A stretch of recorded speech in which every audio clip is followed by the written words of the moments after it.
Best करे, इसके कभी किसी तरह की कोई समस्या नहीं आए, इसके लिए आप हमेशा तत्पर रहते हैं। मैं आपका सर का बच्चों के प्रति क्या डेडिकेशन है इसका एक एग्जाम्पल देना चाहूँगा। 2015-16 बैच की बात है। अजमेर में एक छोटी सी जगह है श्राद्धना, वहाँ का एक बच्चा आनंद फड़ौदा करके इस इंस्टीट्यूट के अंदर आया। 12वीं के एग्जाम देने के बाद में क्रैश कोर्स चलता है।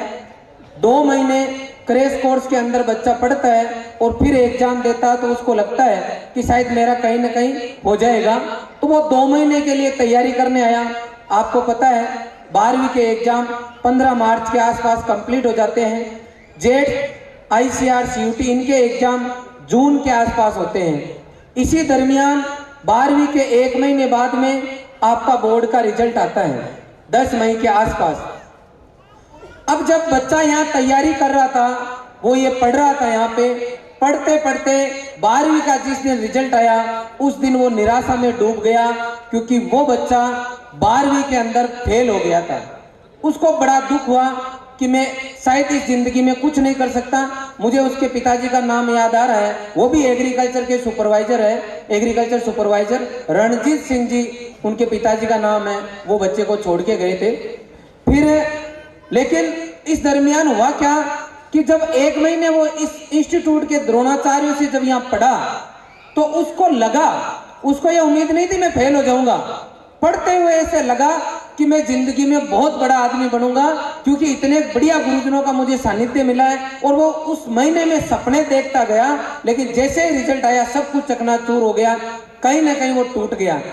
फिर क्योंकि हम लोग उस टाइम हमारे पास स्कूल नहीं थी, तो हम केवल तैयारी करवाते थे कंपटीशन की, क्रैश कोर्स, इसके अलावा लॉन्ग ईयर चला रहे थे। तो वो बच्चा दबी आवाज में मुझे आके बोला कि सर मैं 12वीं में फेल हो गया, मुझे इस बात का दुख है, लेकिन मैं सर ऐसा कुछ करो कि आपके रॉयल इंस्टीट्यूट में रहते हुए पढ़ते हुए मैं कुछ कर सकूं। उस बच्चे का हमने कहीं एडमिशन करवाया और उसके कहने पर ही हमने 11-12 पे उसी साल से काम चालू किया और उस अकेले बच्चे को पूरी साल पढ़ाया। 2 बच्चे उसके साथ में और जुड़ गए उसके जैसे ही, तो 3 बच्चों का वो बैच चला था 12वीं का। 12वीं के साथ में पहले सब्जेक्ट भी आपके अलग थे, अभी थोड़ा सा 12th करना इजी हो गया। 12वीं में बहुत अच्छे परसेंटेज के साथ में बच्चा पास हुआ और 12वीं के बाद में क्रैश कोर्स में सेलेक्ट होकर वो बच्चा आपका जोधपुर एग्रीकल्चर यूनिवर्सिटी में चला गया, जहां पे आपके यही गुरुजी वाइस चांसलर थे। इनके सानिध्य में वो रहा और शायद सर को भी इतना ध्यान में नहीं होगा। सब सुबह मैंने सर से चर्चा की तो कि मैं जानता हूं, लेकिन मैं बताना चाहूंगा सर आज इस मंच से, आप जिस तरीके से यूनिवर्सिटी में बच्चों के साथ जुड़े रहते हो और जिस तरीके से सफाई से लेके पढ़ाई तक का, आप क्लासरूम से लेके लैब तक का, आप अटेंडेंस से लेके ऊपर तक का कि मेरा बच्चा क्या कर रहा है, किसके प्रैक्टिकल में कितने नंबर आ रहे हैं, किसके थ्योरी में कितने नंबर आ रहे हैं, कौन सा बच्चा रेगुलर आ रहा है, कौन सा बच्चा नहीं आ रहा, जिस तरीके से आप जमीन से जुड़ के बच्चों के साथ में काम करते हो, उसका नतीजा ये रहा कि वो बच्चा आपके साथ वहां पढ़ते हुए BSc की डिग्री अच्छे से करते हुए वो बच्चा MSc के लिए एलिजिबल हुआ, MSc बच्चा करता रहा, आज वर्तमान में PhD में वो बच्चा पढ़ रहा है बीकानेर यूनिवर्सिटी के अंदर प्लांट पैथोलॉजी के अंदर। और इस दरमियान BSc करते ही वो बच्चा इस आपका जो सीड कोऑपरेशन डिपार्टमेंट है उसके अंदर नौकरी लग चुका, लेकिन उस बच्चे ने नौकरी ज्वाइन नहीं की, उसने छोड़ा कि नहीं सर मुझे बड़ा आदमी बनना है, और वो बच्चा आपको बड़ा आदमी बन के दिखाएगा। आज मैं इस मंच से बता रहा हूं कि हमारा काम, रॉयल इंस्टीट्यूट के द्रोणाचार्य का काम है कि रास्ता भटके हुए कमजोर बच्चे को सही लाइन दिखा के यूनिवर्सिटी तक भेजना।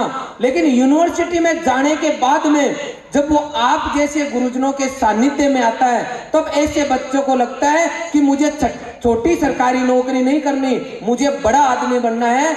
जिस तरीके से आप काम कर रहे हो और जिस तरीके से बच्चों के साथ लगे रहते हो, हमेशा आप देखो जोधपुर जो यूनिवर्सिटी है वहां संसाधन की बहुत कमी थी, क्योंकि नया कोई भी इंस्टीट्यूट यूनिवर्सिटी खुलती है तो दिक्कत आती है, लेकिन आपने इतना तगड़ा मैनेजमेंट किया, हर काम आपने साथ रह के किया कि आज जोधपुर यूनिवर्सिटी का बच्चा हमारा कोई भी हमें यह कंप्लेन नहीं करता कि हमारे वहां समस्या है। अभी आप 8% जो है जोबनेर यूनिवर्सिटी में आ गए, 12 महीने आपको हो गए, 12 महीने के अंदर जोबनेर यूनिवर्सिटी की कायाकल्प हो गई। आप में से कोई भी आपके मिलने वाला अगर जोबनेर यूनिवर्सिटी में पढ़ता है तो आप पूछना कि वहां पे किस तरीके का कामकाज चल रहा है। यह केवल और केवल पॉसिबल है आपके डेडिकेशन से। आप जीरो से लेके आपने रास्ते खोल रखे, कई बच्चों के किसी भी तरह की कोई प्रॉब्लम होती है तो आप बच्चों के सामने डायरेक्ट जाते हो, बच्चे से डायरेक्ट मिलते हो। हमेशा वाइस चांसलर का ऑफिस जो है वो बच्चे के लिए खुला रहता है, यह आपका डेडिकेशन है।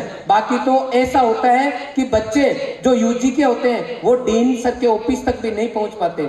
आप बिल्कुल गांव से जुड़े हुए हैं, आपने लगातार लंबा संघर्ष करते हुए इतना अचीवमेंट हासिल किया है और आप बच्चों के लिए इतना काम कर रहे हो और इन पदों तक आप पहुंचे हो। कई बच्चे आपके अनुभव के आधार पे अच्छी जगह पहुंचे हैं।